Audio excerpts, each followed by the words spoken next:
Pronto, apareceu aí que está gravando? Sim. Tá gravando, certinho. Então, beleza, estou à disposição de vocês aí, galera. Tranquilo? Quer começar?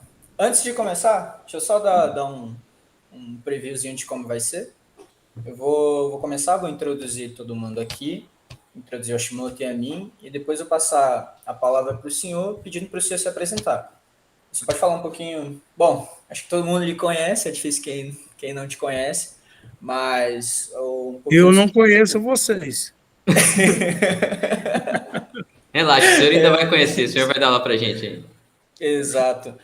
Aí eu falando sobre a questão do seu currículo e, bom, um pouco da sua carreira. E aí em seguida eu vou dar continuidade, dizendo que a gente vai falar um pouco sobre sobre 2 capítulos do livro História da Riqueza do Homem, um foco no capítulo 8 e no capítulo 13, e que nós iríamos discutir alguns pontos sobre a evolução do feudalismo até a chegada do capitalismo. Tranquilo? É aquela página lá que você me mandou, né? Exatamente. É aquilo lá. Que livro que é esse aí? História da Riqueza do Homem. É focado em contar a caminhada do início da economia como capitalismo, mas tendo em foco desde o início ao feudalismo. Nós já temos um problema aí, né? O capitalismo é 1700 e pouco. O feudalismo Não, é sim. 1200 e pouco. Não, então, sim, sim, mas é justamente esse espaço de tempo e só comentando realmente o que aconteceu com a classe social e o que ocorreu durante esse intervalo de tempo até a chegada do capitalismo. Por que se formou dessa forma? Entende? Tá? Tranquilo? Então vou iniciar. Se é para ser assassinado, que seja hoje. É que eu estou vendo aqui, poucas ideias, né, senhor? a página que você me mandou aqui, tá? Então, Tranquilo. Só que daí não mostra o livro, pô. Não, eu vou encaminhar o PDF para você, Marcos. Aí você encaminha pro Carlos. Mas não, eu não vou ler o livro, né? Não. Não, ó, então. Eu não vou ler eu tô com ele aberto aqui. O capítulo 8, que é o primeiro tópico que a gente vai trabalhar, ele traz um pouco sobre a partir a partir do ano de 1934. Que 1900? foi quando foi. E 34. 1900? Era quando? Isso. Não, ele está dizendo que ele foi publicado, entendeu? A publicação, não o período que ele retratou, tá? Tá. É isso. No caso, o capítulo que eu estou querendo comentar com o senhor, ele traz como tópico principal como os ricos, a nobreza ficou mais rico ainda e os impostos aumentaram de forma exorbitante a fim de manter a riqueza dos ricos. E a partir disso teve início a questão das navegações em busca de ouro, em busca de novas riquezas e novas fontes de riqueza. E o capítulo 13, acho que é o 13. Isso, a velha ordem mudou, que é justamente quando só os pobres pagavam impostos, aí o progresso, no caso, ele se envolve mais com os camponeses, aí tem a Revolução Francesa, aí junto isso tem a burguesia, a evolução da burguesia, e aí, bom, até se chegar no Código Napoleônico. Né? Então é só um abrangente, a gente não precisa comentar muito sobre cada adendo, é mais realmente sobre aquilo que eu te mandei, daquele script. Ele podia repetir aí o Gabriel aí? Ele falou. Do capítulo 8? É. Ele traz mais a questão de como naquela época era a época em que os reis e a nobreza estavam ficando mais ricos. Tá. Para aí. E hoje os ricos ficam mais ricos ou não? Ainda mantém essa ideologia. Vamos deixar esse comentário para entrevista, porque o Paulo vai gostar muito. Exatamente. Então vamos dar início? Os ricos estão condenados a ficarem cada vez mais ricos. Condenados. Eu provo matematicamente para vocês. Depois, lá para o final, lá, eu abro uma planilha do Excel aqui e provo para vocês. Tranquilo. Tá, Fechou. pode continuar aí. Posso? Eu vou dar início então, tá? Deixa eu só abrir o relógio aqui, para a gente ter um timer. Chegando perto dos 15 minutos, a gente... Então, o do Eduardo deu 40 minutos, velho. Acho que, tipo Que assim, isso, irmão? não precisa Então não tem se importância. prender a um tempo específico. É mais o nosso entrevista tem que estar com conteúdo, né? Que, obviamente... Entendi. Tranquilo. Não, eu fico aqui falando até as 3 da manhã com vocês. Não tem problema. Não, aí o Wilmer mata a gente, professor. O Wilmer, do Paulo. Não, é o Wilmer mesmo que eu já lá dele. Ah, verdade, verdade. Vamos lá? Vamos dar início então? 3, 2, 1. Boa noite. Hoje a gente vai dar continuação ao nosso trabalho da entrevista sobre o livro História da Riqueza do Homem. E os capítulos que nós escolhemos foram os capítulos 8 e 13, já que a gente pode achar uma correlação entre os dois. Bom, aqui apresentando quem vos fala é o Marcos, e tem também o integrante do grupo Gabriel Hashimoto, e o nosso entrevistado é o Paulo José Corbes. Aí eu gostaria que se o Paulo pudesse se apresentar. Bom, eu sou o professor Paulo. É isso. Assim, graças a Deus, pouco conhecido na Unemate, né? Leve. Professor Paulo, o senhor se formou em que anos? Você sabe me dizer? Eu me formei atrasado, né? Porque eu dei umas voltas no mundo aí. Mas aí, quando eu voltei para me formar, foi em 1997. 1997. Já fazem alguns aninhos, né? Tranquilo. Faz um tempinho. A gente sabe que o senhor é um dos fundadores do curso de economia aqui na Unemate. Tanto é que o nosso Centro CAECO é em homenagem ao seu nome, Centro CAECO Paulo José Corbes. O pessoal podia ter esperado eu morrer antes. Mas o senhor não ia ver, né? Mas tudo bem. Mas isso aí é coisa do Feliciano. O Feliciano é que sugeriu, acho que foi lá por 2013, eu nem estava em Sinop. O Feliciano é que sugeriu, numa reunião do CA aí, botar o nome, porque tem que botar o nome de alguém, botaram o meu nome aí, mas tudo bem. Tá. Não estou cobrando aluguel, não. Então, o senhor terminou seu bacharelado em 97 e o senhor logo seguiu para o seu mestrado, ou como foi? Eu emendei da graduação, eu já emendei para o mestrado, né? Que bom. E daí já fui jogado para a sala de aula, e eu nunca tinha dado uma aula na minha vida. Então foi tudo na raça. Economista é assim, você tem que tratar com o imprevisível. Sim. Se você quer trabalhar com alguma coisa que é previsível, tem outras profissões aí, né? Tem direito, tem contábeis, tem ADM, é tudo previsível. Agora, economista você é jogado, tem que matar um leão por dia. Cara, o que eu estou falando com vocês aí? Desculpe aí, se quiser desgravar. Não esquenta não, tá vixe. Não esquenta. Tá tranquilo. É para ser assim mesmo, uma entrevista, é algo descontraído. Exato, pode ficar tranquilo, despreocupado. Não, é o pessoal da Jovem Pan, não? Da não, né? Não, então então eu vou continuar descontraído aqui. Tranquilo. Não, porque de vez em quando esse pessoal liga para me entrevistar e eu nego a entrevista. Ixi, tá cobiçado o homem. Então nós estamos com moral para me aceitar uma entrevista com a gente. O que fica concedendo entrevistas seguidos aí para a Jovem Pan é o Feliciano, né? Mas aí é um patamar mais baixo, assim, digamos. É um patamar baixo. Por favor, não mostrem para ele isso aí. Jamais, imagina. Nem vou mandar para ele agora. Brincadeira. Já viu, já está assistindo ao vivo aí.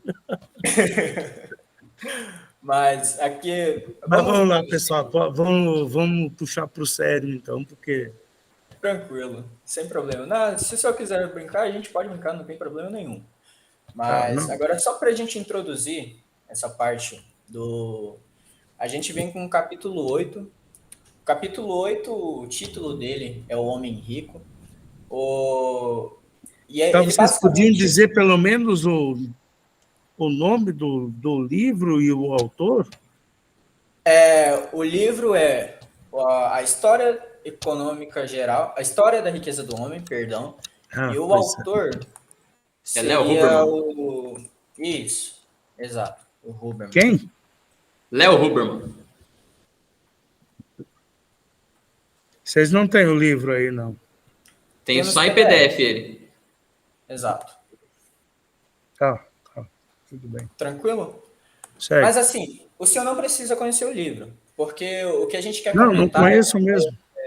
Tranquilo. O que a gente quer comentar é somente alguns tópicos para o senhor discorrer. Não, porque vocês ficam falando do capítulo 8, capítulo 10 de um livro que eu não sei nem o nome do livro e nem o autor. Aí fica difícil, né? Sim. Tranquilo. Não esquenta. Mas assim, o livro, esse capítulo, ele comenta um pouco sobre a desvalorização da moeda pelos reis. No caso, quando os reis começaram a diminuir o teor de ouro das moedas, sim, ocasionando a inflação, e mostrando que essa inflação ocasionou uma demanda muito maior dos metais preciosos, que foi o que acabou ocasionando as grandes navegações, né, que justamente a busca pelo metal precioso. Mas, além desse motivo, assim, que o livro, um dos motivos principais, que outro motivo o senhor vê para o início dessas grandes navegações? Tá. Então tá, fatos históricos, né? Grandes navegações. Período mercantilista, é isso? Exato. Isso. Exatamente. Quem financiou as grandes navegações? Os reis dos respectivos países que fizeram, né? Você está errado, Gabriel. Eu posso dar um chute? Um pequeno chute? O rei da Espanha? O rei da França? O rei de Portugal? Lembra, Gabriel, naquela época não tinha Champions League. Aí o que eles faziam para disputar um com o outro? Guerrinha. Eles viviam em guerra. E você acha que esses reis aí iam ter dinheiro para financiar essas grandes navegações aí? Não. Era a igreja, então? Se hoje fosse para construir uma nau, sabe o que é uma nau? Não sei. Não. Nau é aquele barco lá da expedição de Pedro Álvares de Cabral. Era um naus.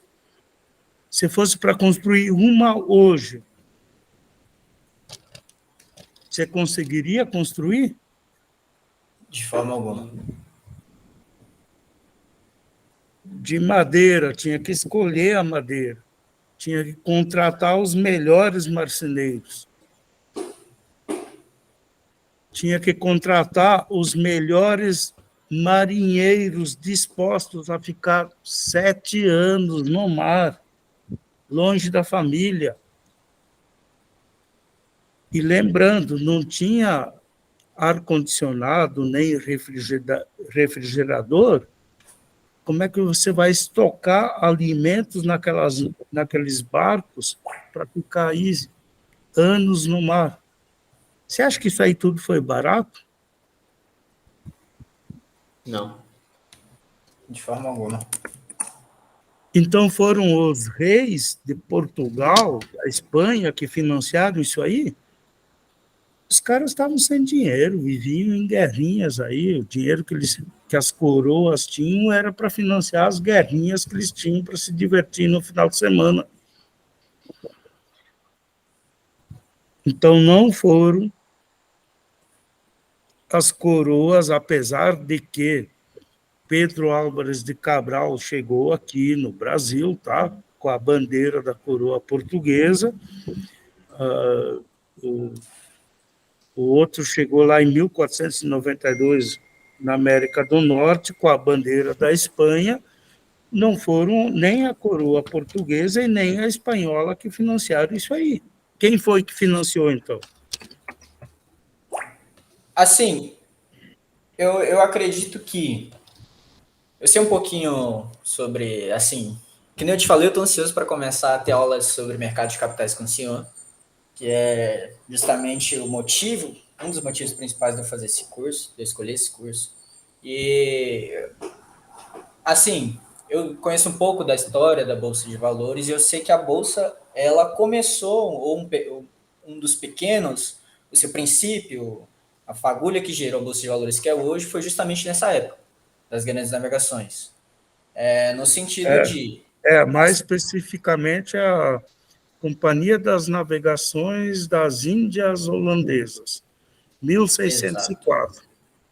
Exato. Mas isso é o que tem em registros, né? Que tem documentos. Exato. Agora, Então, as navegações anteriores dos portugueses, dos espanhóis, como não tem muitos registros, atribui-se às coroas, ou seja, aos reis, enfim. sim. Mas você acredita que, então, um potencializador principal, um potencializador motriz das grandes navegações, no caso, foi o mercado de capitais, então, a Bolsa de Valores, essa companhia? Foi uma grande gafe do Smith, foi dizer que ele não acreditava nesse negócio de empresas que não se sabe exatamente quem é o dono. Isso foi o Smith que falou, não fui eu, foi o Smith. Sim. E foi uma gafe dele. Sim.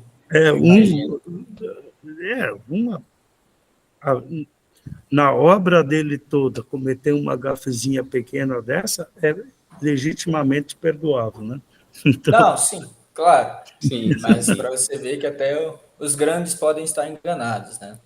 Mas, então, eu acredito que, juntamente com essa criação do mercado, da Bolsa de Valores em si, do balcão, a gente teve a migração dos centros comerciais, dos centros econômicos, né?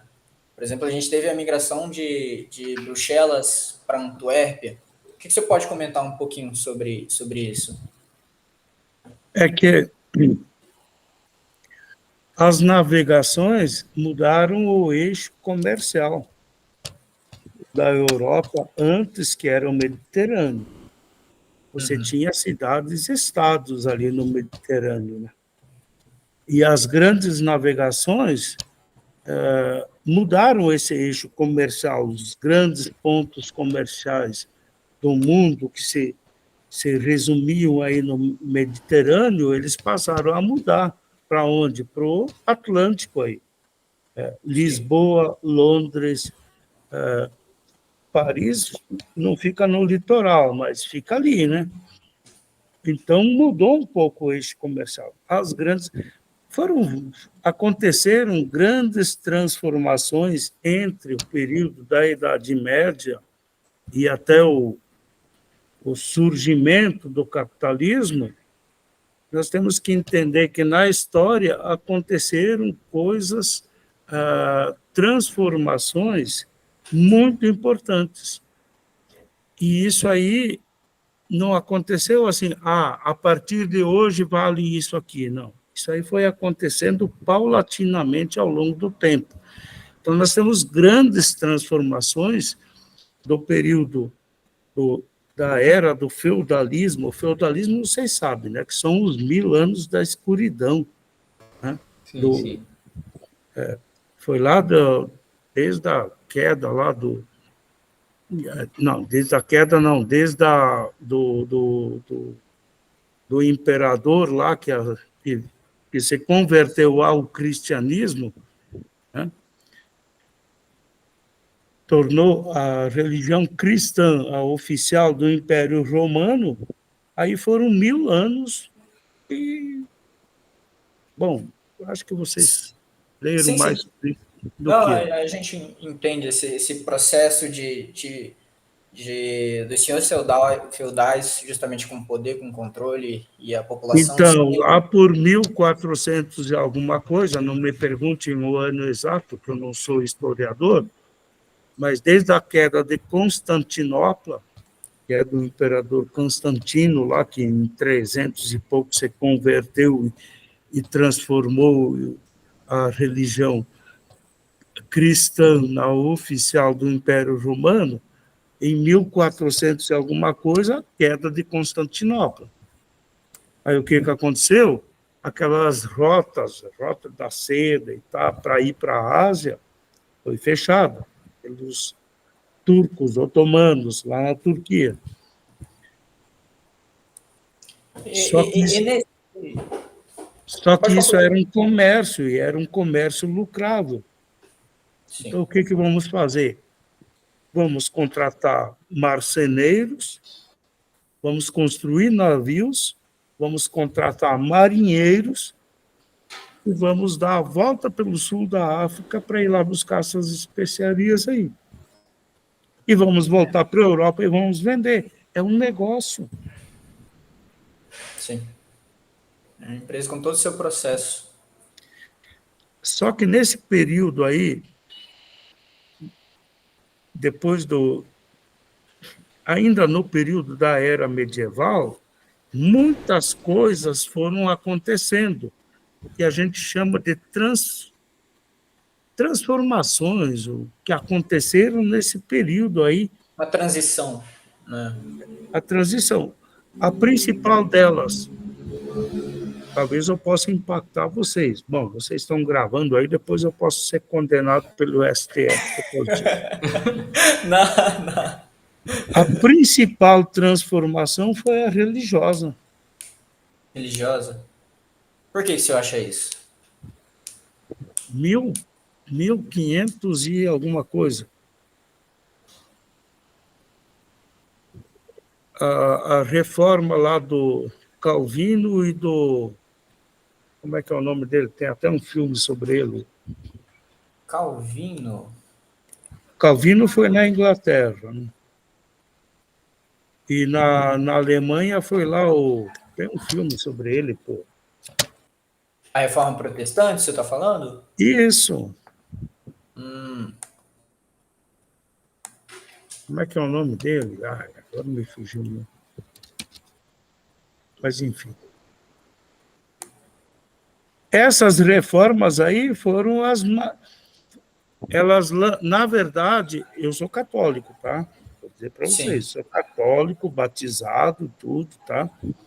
Mas as reformas protestantes, elas lançaram o germe do capitalismo. Sim. Porque justamente antes dessa reforma protestante, você acreditava que você precisava comprar a sua salvação, é isso que você quer dizer? Que no caso, o protestantismo, ele meio que acreditava que a salvação já era sua, você só teria que ser assim... Você está abordando a coisa pelo outro aspecto, que eu não quero entrar no mérito. Se os caras compravam um indulto lá, seu padre vendia, ganhava indulto, isso é uma espécie de suborno, né? Eu não quero entrar nesse aspecto. Eu quero entrar no aspecto moral da coisa. Moral. Como vivia aquele camponês na era da Idade Média lá. Como é que ele vivia lá? Protegido por um senhor feudal, não era? Sim. Se não tivesse um senhor feudal aí protegendo ele, ele estava sob risco, não é? Sim. Basta vocês verem um monte de filme que tem por aí sobre isso. Aí, qual que era o que predominava na época? Uma palavrinha mágica para acabar com qualquer discussão que acontecesse num boteco, naquela época, numa cantina lá. Os caras estavam tomando vinho, dava uma discussão entre duas partes. Para você acabar com essa discussão, o que precisava ser dito? Que você tinha um senhor feudal protegendo você? Não. É que a minha parte, está defendendo é a vontade de Deus. Pronto. Tá. Você no acabava caso, na com época, qualquer a discussão. religião era o bem supremo, né? Claro, você acabava com qualquer discussão. E se eu não fosse com sua cara, Gabriel, eu ia mandar uma mensagem aí para o Dilmar, né, que é o nosso coordenador hoje, e dizer, não vou com a cara do Gabriel, não. O Gabriel amanhã ia ser queimado em fogueira. Mas, o Gabriel faz... ele faz magias e cultos, não sei. É isso que eu ia comentar. Muitos filmes da Idade Média retratam a bruxaria, né? Como sendo isso. Tipo assim, o pessoal botava... Principalmente mulheres. A mulher não queria fazer a vontade do homem. Pronto, é uma bruxa, vai ser queimada, acaba o problema do cara. Pronto. Está resolvido. E daí... Não é a parte de que a mulher não queria fazer a vontade do homem na questão sexual. Tem a outra parte ainda. A mãe do Kepler, que agora eu não vou lembrar o primeiro nome dele, mas o sobrenome dele é Kepler. E, aliás, tem um telescópio aí no espaço. Aí vocês podem procurar na internet o nome dele. Jonas Kepler. Jonas Kepler. Eu não lembro. Eu li o livro dele, mas eu não lembro o nome dele. Mas o sobrenome é Kepler. A mãe dele foi ameaçada de ser queimada em praça pública 2 ou 3 vezes por bruxaria. Mas por quê? Porque ela fazia uns chazinhos não sei o quê para curar a doença tal. Os invejosos acusavam de bruxaria. Pronto. Aí vinha lá o pessoal da Inquisição para... Daí, graças à fama do Kepler, ele salvou a vida da mãe dele pelo menos 2 vezes.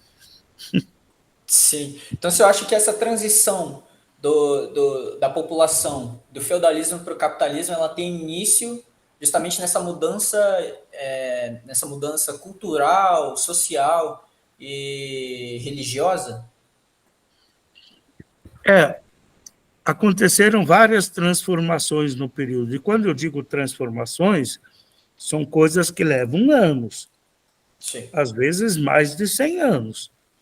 Aí tem o próprio Renascimento, a afloração artística, o Da Vinci, desses gênios aí da arte aí que a gente hoje tanto admira, eles não teriam espaço nenhum se não fosse aquele movimento.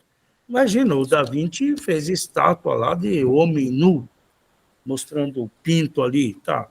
Isso aí, se fosse em 1200, 100, 200 anos antes, ele seria queimado na fogueira.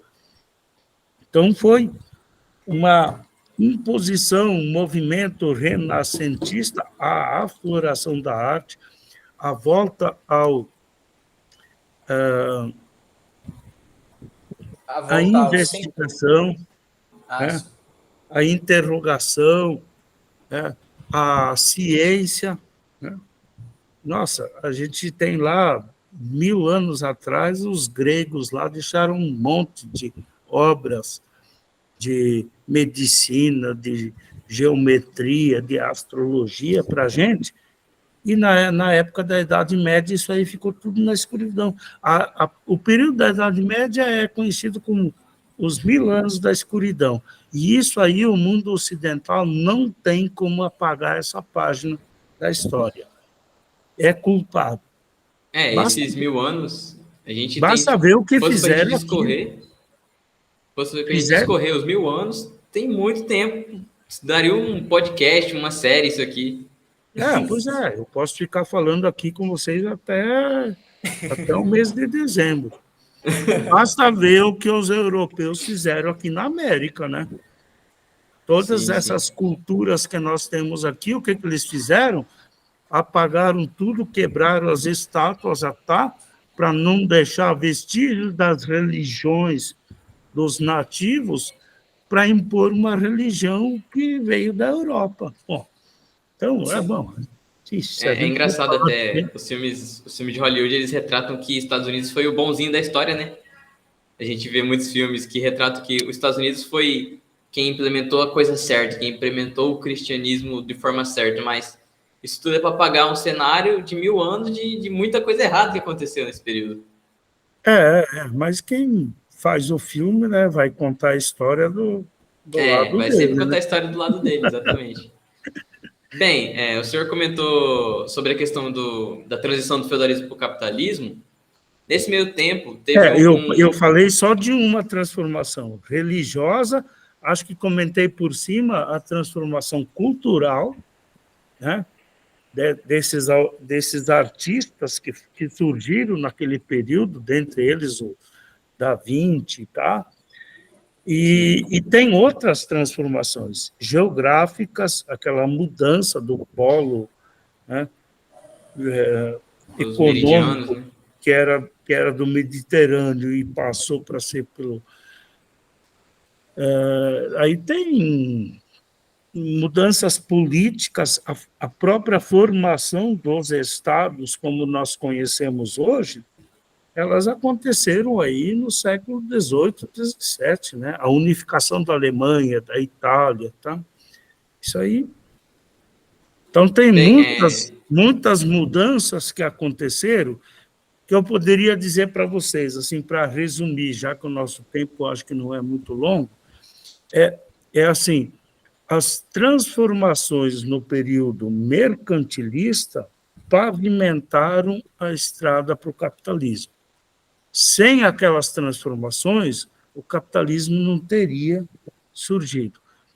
Agora, pronto, chegamos ao capitalismo. É o grande mal da sociedade? Aí... Depende muito com quem você conversa. Então, o senhor comentou que o mercantilismo foi quem pavimentou as coisas, fez a base para o capitalismo. Teve a classe social da burguesia, ela teve uma importância muito grande para a consolidação do capitalismo, certo? Tá. Essa questão da burguesia, eu acho que o Marcos já tinha comentado antes e eu esqueci de comentar. O que significa burguesia? A alta classe? A alta classe é a realeza, porra. Burguesia são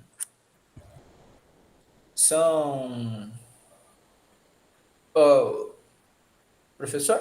Tá. Tudo certo? Oi. Seu vídeo travou para mim? Tá todo mundo certo? Todo mundo vendo todo mundo?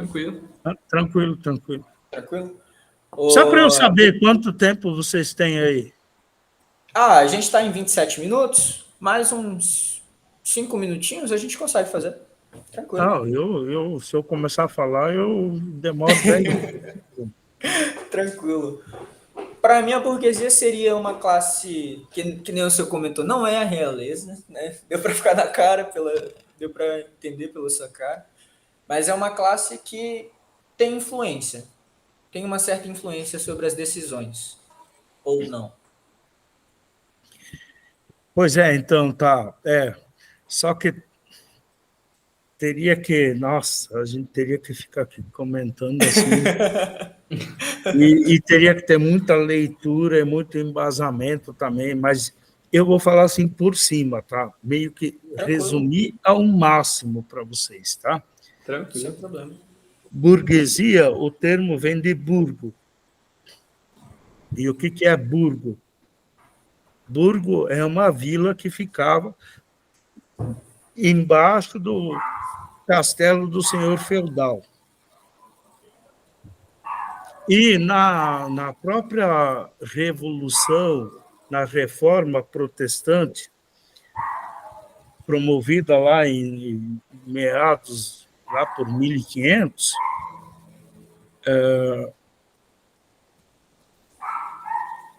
o discurso o discurso não, como é que eu vou chamar? O sermão do padre no domingo da igreja, que não é normal dizer assim, ajude o seu próximo, coitadinho, não sei o quê, ajude ele, não é esse o discurso tradicional. Então, os reformistas vieram e disseram exatamente o contrário. Você é pobrezinho, coitado, levante-se daí e vá à luta. Mas como que eu posso ir à luta se eu não tenho? Pega dinheiro emprestado e paga juros. Entendo. Então inverteu o discurso. E, eu vou repetir de novo, eu sou católico, tá? Sim. Mas os reformistas, em vez de dizer, coitadinho do meu vizinho, pobrezinho, não sei o quê, chegavam lá e, vamos chutar a bunda dele aí para ele levantar e fazer alguma coisa na vida, que ele não pode ficar assim. Entendo. Então, mens sana in corpore sano. É latim, tá? Mente sã em corpo são. Então, você tem que cuidar primeiro do seu corpo, do seu enriquecimento pessoal, para depois pensar nas coisas espirituais. A gente não está mais nem falando de economia, né? Estamos falando de... Não, mas é tudo agregado junto. Exato, envolve tudo. Então, o sermão era o inverso do que era pregado. Por que era pregado? Meu filho, você é pobre, conforme-se, porque os últimos aqui serão os primeiros no reino dos céus. Vocês já ouviram isso aí? Sim. Sim. Então, isso era pregado. Aí o cara se conformava com a sua pobreza. O que os reformistas fizeram? Cara, você não pode ser o último aqui. Deus não quer que você seja pobre. Você tem que ir atrás da sua riqueza. Mas como eu vou atrás? Pague juros se você não tem dinheiro. Pega dinheiro emprestado, pague juros, tá? Em você enriquecendo, você vai contratar alguém para te ajudar, para você ficar ainda mais rico. E em fazendo isso, você vai estar ajudando a comunidade. Além dos serviços que a sua empresa presta para a comunidade, você está gerando um salário para alguém aí, uma família está ganhando renda.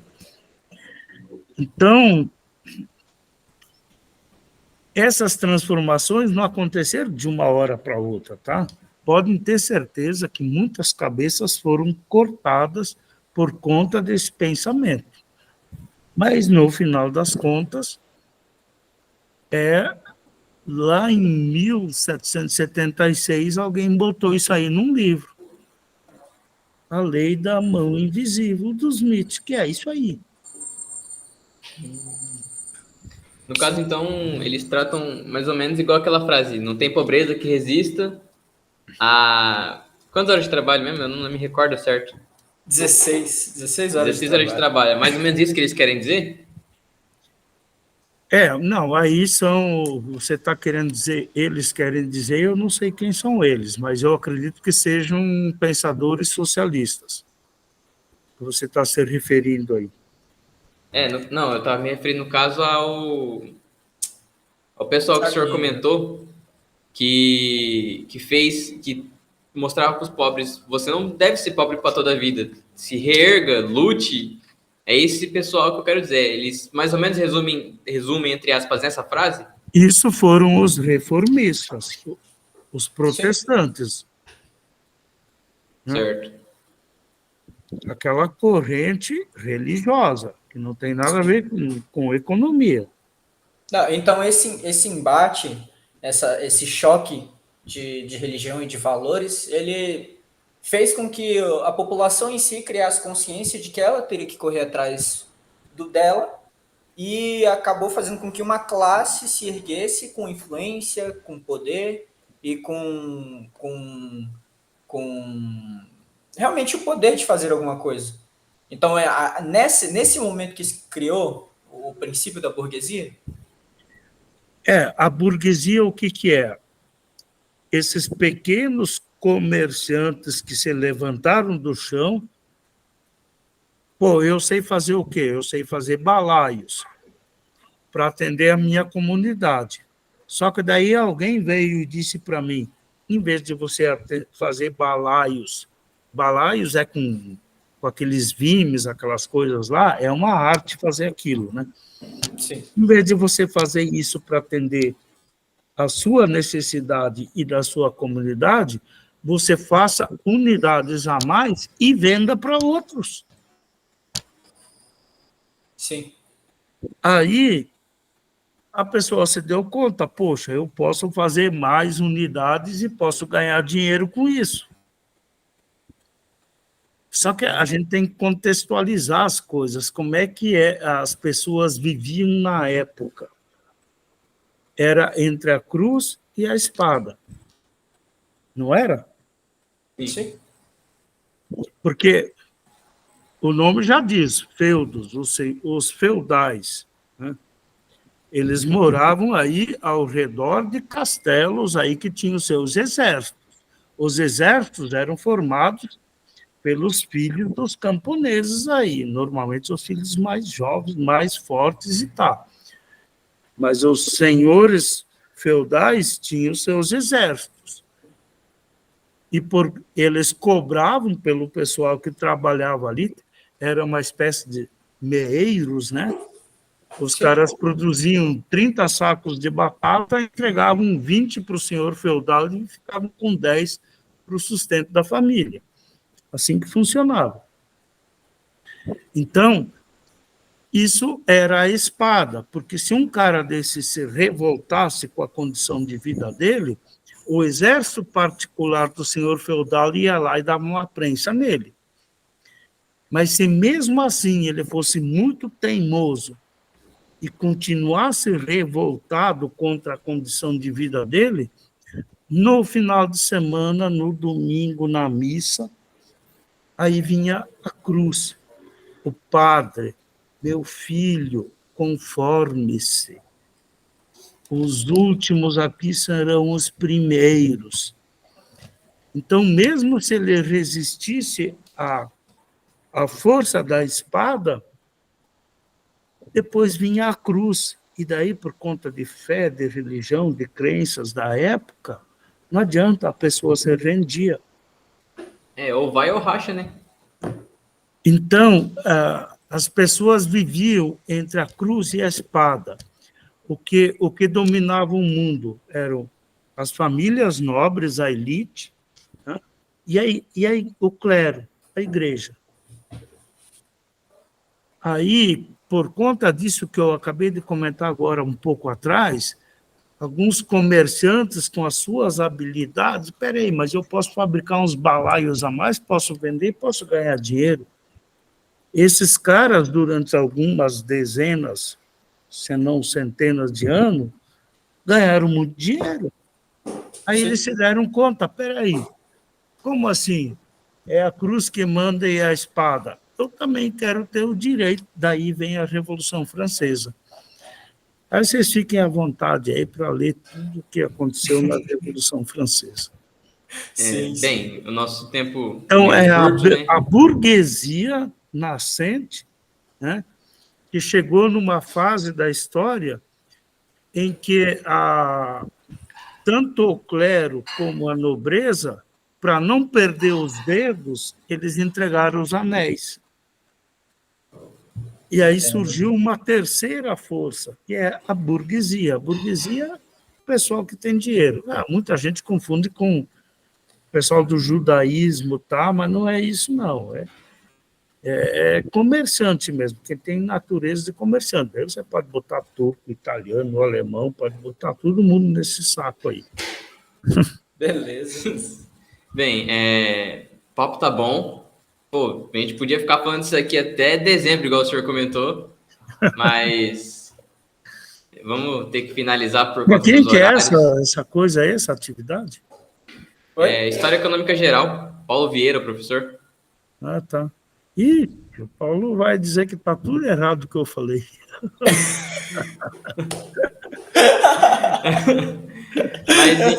Nada, professor, esquenta não, vixe. Mas, enfim, muito obrigado por ter aceito o convite de fazer essa entrevista com a gente. Sei que a agenda do senhor deve ser meio corrida por conta da faculdade, e aí mesclar com a gente que é do período noturno, o senhor que é do período da manhã, fica meio complicado a logística, mas agradeço o senhor ter aceito o convite.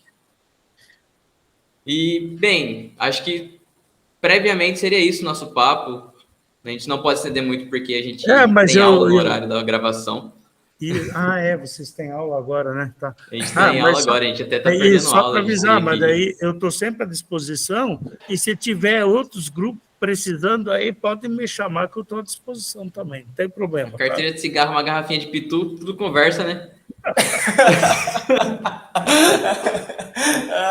Valeu, gente.